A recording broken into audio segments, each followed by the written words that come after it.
बंड्या, doctor, मला खाली बसायला खूप त्रास होतोय. डॉक्टर, तुम्ही कर्फ्यू पाहायला गेला होता का? बंड्या, हो.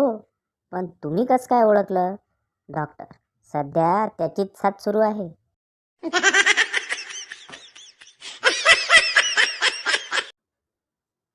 रस्त्यात एक मुलगा बेशुद्ध पडला होता.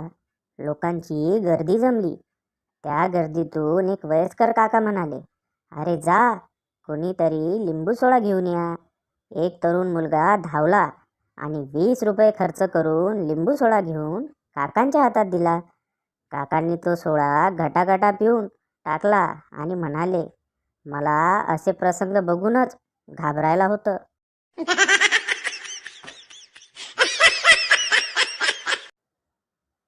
बायकोशी भांडलेला एक बिचारा नवरा आत्मनिर्भर बनण्यासाठी स्वयंपाकघरात घुसला.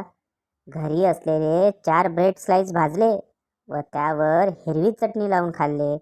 1 तास झाला, बिचारा एका कोपऱ्यात गप्प बसून आहे आणि त्याची बायको त्याला वारंवार विचारत आहे, मेहंदी भिजवून किचनमध्ये ठेवली होती, कुठे गेली?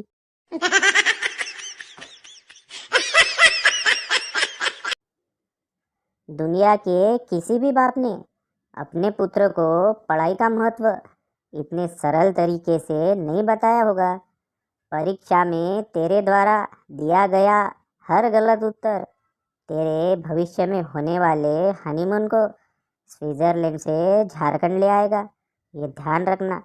लड़का तुरंत पढ़ने बैठ गया और 2 दिन से लगातार पढ़ रहा है.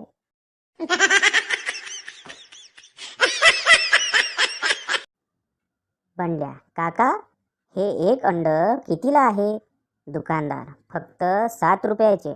बंड्या, पण तो समोरचा दुकानवाला तर 5 रुपयाला देतो. दुकानदार, त्याची कोंबडी कोणासोबत पण फिरते, तो काय फुकट पण देईल.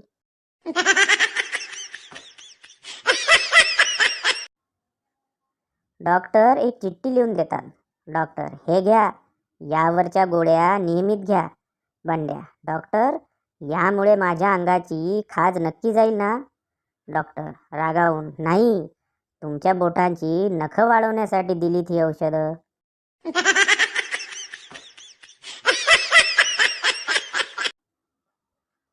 जेव्हा घरचे भगर आणायला सांगतात आणि मी बर्गर घेऊन घरी येतो, घरचे, निव्वळ दगड आहे हा, दगड.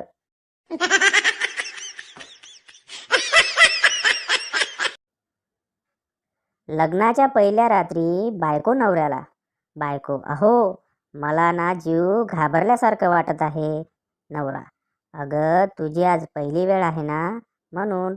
बायको, नाही हो, रात्री पहिल्यांदाच करते आहे ना, म्हणून.